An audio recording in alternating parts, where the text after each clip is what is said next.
1974, a voice commands a man named Ronald to kill his family. Ronald loads his gun and makes his way to his parents' room. He shoots them as their blood splatters on the bedsheet. The shots wake up his siblings. To fulfill the voice's wish, he kills them one by one, leaving his scared sister, Jody, for last. Ronald finds Jody, and she asks him what's wrong. With tears falling down his face, Ronald murders the child. News of the killing spread fast throughout the county. Ronald claims he discovered his family dead. The police believe him at first, even granting him witness protection. But after further investigation, detectives charge Ronald with murdering his family. He eventually confesses and reveals that a voice told him to do it. A year later, a married couple, George and Kathy, playfully roll around their bed. Michael asks what his stepdad's doing to his mother, disrupting the flirty mood. After the interruption, they have a wholesome conversation about Michael's departed biological father. At breakfast, George serves Kathy's two other kids, Billy and Chelsea. The family talks about their plans for the day, and Kathy's more excited than usual. It turns out that the couple is looking through neighborhoods in search of their new home. They come across a house that seems like a bargain. Coincidentally, it's the home of Ronald and his family. The realtor stands on the driveway, greeting them with a welcoming smile. Kathy rushes out of the vehicle, ignoring George, who tries to tell her to calm down. Inside the home, George cusses at the sight of the drop-dead gorgeous interior. As a contractor, he assumes that the listed price in the newspaper is wrong because it looks much more expensive. The realtor says that maybe it's their lucky day. She talks about the history of the house, omitting the murders that happened. The couple looks out the window and sees a boathouse, which is convenient since George owns a speedboat. They enter the basement, but the realtor is reluctant to follow. She stays upstairs while the two check out the seemingly ordinary basement. Kathy leaves, and George looks at a clock radio displaying the time 3:15. Before leaving, George makes a wise decision and asks what made the house so cheap. As the realtor informs them about the murders that occurred, Kathy's perspective changes. The house that she once looked at as a home for their bright future is now shrouded by its dark past. However, George stands his ground and manages to convince his wife, saying that the house isn't at fault for the murders. In the end, they agree on buying it. Moving day arrives, and with a new home, a new life also awaits them. The family records the entire process of moving in.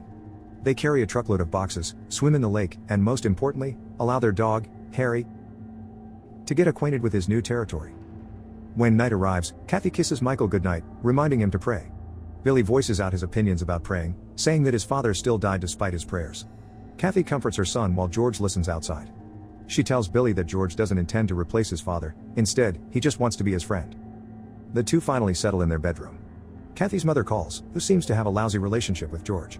While Kathy speaks to her, George feels cold, so he walks down to the basement to feed wood into the heater. He looks around the room as an eerie mood surrounds him. He hears a noise coming from the clock radio. It's still displaying the same time, 3:15. He checks on it, only to see it's unplugged. In the middle of the night, Kathy and George have an intimate session. As they make love, he sees a ghostly girl. She asks him what's wrong, but George doesn't tell her what he saw. The following day, George feels sick, and the sound of his coughs fills the house. However, this doesn't stop Kathy from hearing Chelsea talking to someone. She asks Chelsea who she's talking with. Chelsea says she's talking to Jody, who Kathy doesn't see. Kathy looks at her drawing, asking if it's Jody. Chelsea denies it as Jody seems to shush her, but Chelsea is only shushing back at an empty chair. Outside, George chops some firewood. Michael approaches him and shows him an object he found in the basement. Not being his usual cheery self, George orders him not to enter the basement again. Michael tears up, prompting George to quickly apologize. Back inside, Kathy tells George about a babysitter she found. She then asks him where Chelsea is, but George doesn't know. They call out to her as they look outside. Suddenly, the dog barks in front of the boathouse, and they rush to it. Once inside, they see Chelsea standing on the speedboat, holding a red balloon while staring into nothingness. George shouts at Chelsea, and she snaps out of the trance. She tells her mom that Jody wanted to see a boat. Kathy leaves, reminding George that he should have been watching her. Before going back inside, George locks the boathouse doors. Night arrives again, and Michael wakes up to his toys dropping from the shelves. He tries to wake Billy up, telling him that he has to pee. His brother is sound asleep, forcing him to go to the bathroom alone.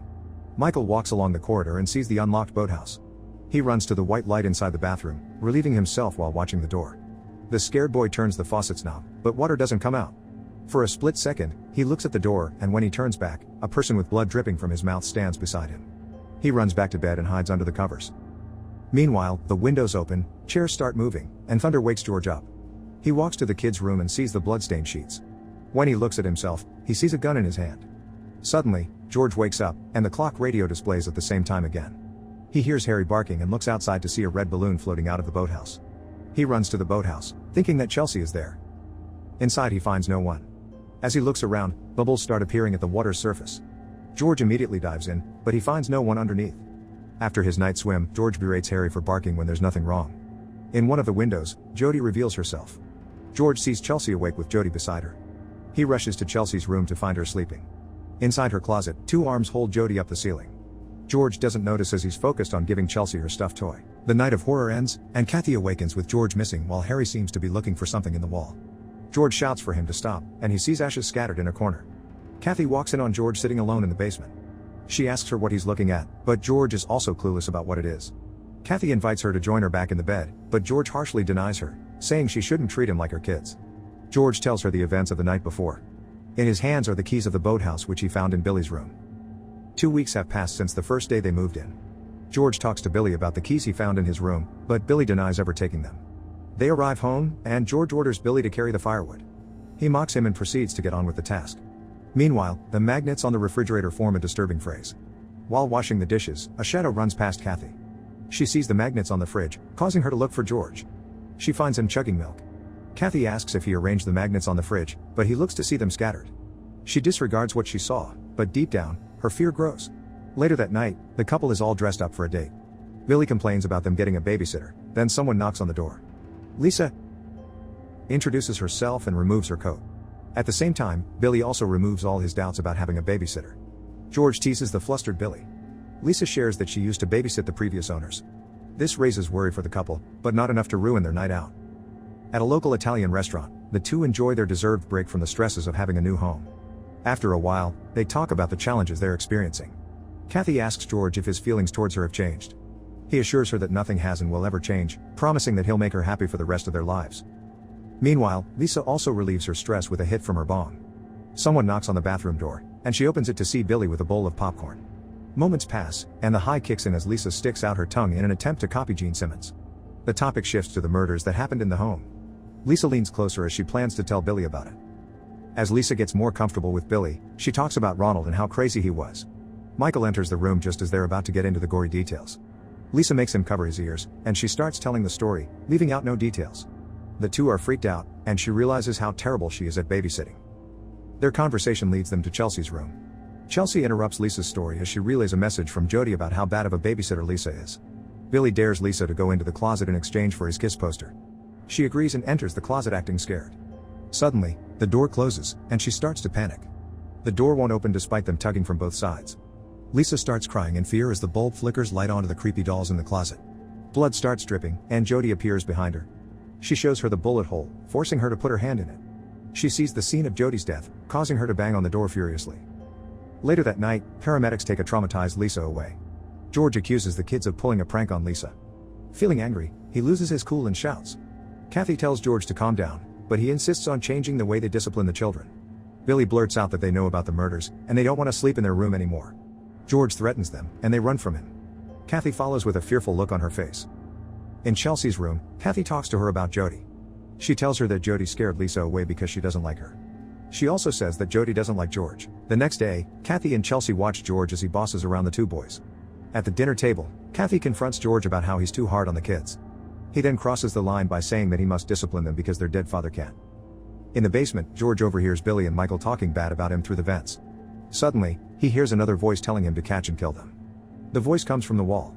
George touches it and gets transported to a room. Blood flows through the ridges on the floor, and there he sees his bleeding self telling him to kill his family.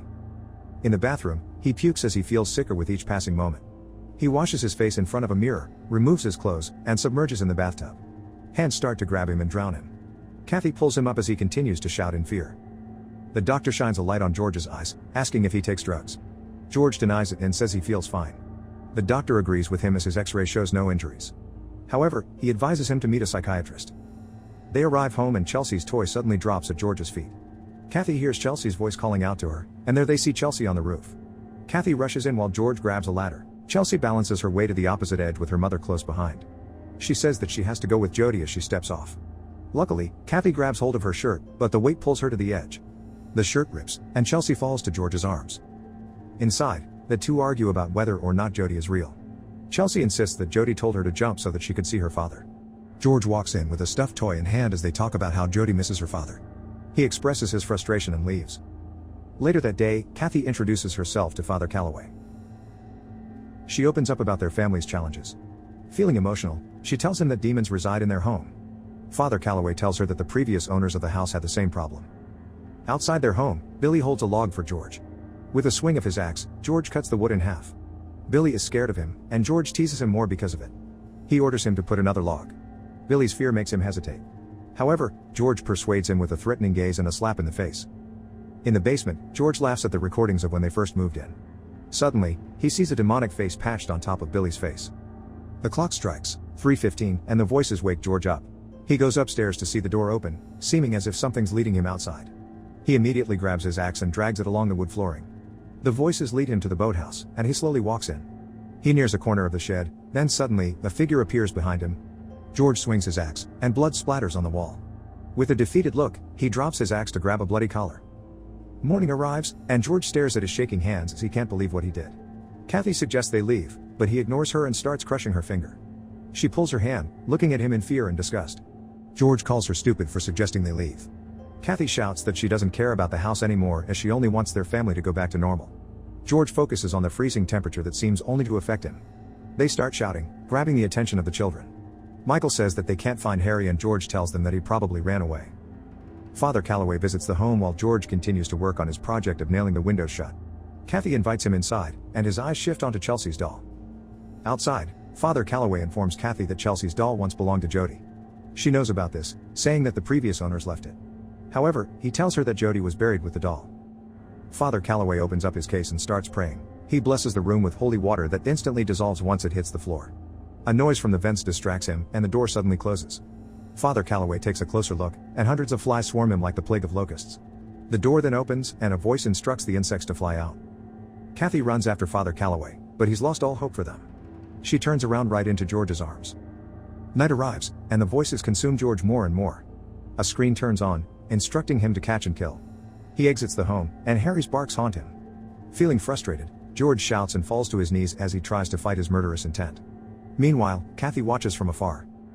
On the 28th day, Kathy wakes up with a plan in mind. She visits the library to search for news about the murders. There she sees what Ronald and his family experienced that eerily match theirs. From the voices in Ronald and George's heads, both of them moving into the basement, the phrase "catch them and kill them" up to the 28th day when Ronald kills his family. In the basement, George starts tearing down the walls. As he pulls the planks, he feels a sticky substance. He looks in to see maggots crawling. Back in the library, Kathy finds library records of Reverend Jeremiah Ketchum. She reads a book that contains a picture of their house. George hammers down the concrete wall with a sledgehammer. He enters to see a secret corridor, and a figure jumps at him from a cell. At the same time, Kathy reads about the horrors that happened in the dungeon while George experiences them firsthand. Anxiousness grows as Kathy hurries to the church. She tells Father Calloway of Reverend Ketchum, who tortured Indians in his dungeon. The Reverend slit his throat as a form of ritual to keep his presence in the home. Father Calloway says Ronald approached him about the same problem before, but he didn't believe him. Now that he has a chance to change Kathy and her family's fate, he urges them to leave immediately. While all this is happening, George is in the Reverend's room with Ketchum's blood splattering all over him. A phone ring wakes him up, and he answers it. Kathy tells him that she wants them to leave the house, but George doesn't listen and destroys the phone. Kathy arrives and calls out to her children. She runs to the boathouse to find George. In the depths of the lake, George sees a figure. Kathy enters the boathouse and tries to convince George to leave. He shines his light on her, making her fall. The boat's propeller sucks in Kathy's hair, and George watches his wife drown. He presses a switch, further pulling her down. Finally, George realizes it's Kathy and lets her go. Kathy leaves him, thinking that he's too far gone. In the basement, Kathy and Chelsea see their custom-made coffins. The desire to leave grows, but George has other plans in mind. He carries Chelsea, palms her cheeks, and asks if she misses her father. Kathy pleads for him to let Chelsea go. They escape as soon as he let her go. With a gun in hand, George calmly makes his way out of the basement.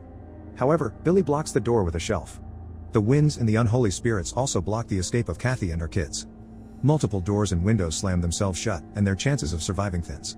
They run through a corridor, but George catches Kathy by the neck. He starts holding her against the wall while Billy punches him. They escape George's grasp, and he shouts in frustration. They run after Chelsea, with George menacingly walking close behind. He shoots Chelsea's door, forcing it open. Kathy and the children are on the roof, and George shoots blindly at the ceiling. Billy sees him climbing out, and he starts to separate from his family. George reaches the other side, where Billy hits him with a pipe. His gun falls, and he follows. Kathy tries to open a window, but the face of a man scares her. She and the children make their way down, and George grabs his axe. Michael is too scared to jump, allowing George to catch up to them. He takes Billy and prepares to swing his axe at the demon hallucination. Suddenly, a gun's barrel touches his neck, and Kathy threatens to shoot. George calls her bluff, positioning the gun to his forehead. Kathy then chickens out. He looks back at Billy, and she hits him with the gun stock. George falls to the ground, and Kathy rushes to grab a rope to tie him up. George sits back up and swings his axe at Kathy's abdomen. It's a dream, and George shouts at Kathy, saying that she has to kill him. She assures him that nobody will die, knocking him out completely. Kathy and the children drag the tied up and unconscious George to the boathouse. They try to carry him into the boat, but he wakes up. In his head plays all the past horrors he experienced. As the sun rises, the family takes George away from the house. George calms down, seeming as if he's back to normal. They leave, not even returning for their belongings. In the home, Jody screams. The clock starts winding down, and the furniture arranges itself to look like nothing happened. As the clock displays 3:15, Jody lets out a tear and gets dragged through the floor. The home was built upon grounds of Indian suffering. Reverend Ketchum was obsessed with torturing the natives, and the horrors that happened in his time haunt the house up to the present. Ronald first experienced this when he heard voices and saw Indian markings on the television. When George and his family moved in, the curse transferred to him. It starts by being consumed by the voices which foster a desire to murder. Luckily, George escaped with help from his family, and Harry being his only victim. The endless loop was broken, but a loop always resets. By the end of the story, time turns back to 3:15, and Jody and the ghosts await the next homeowner.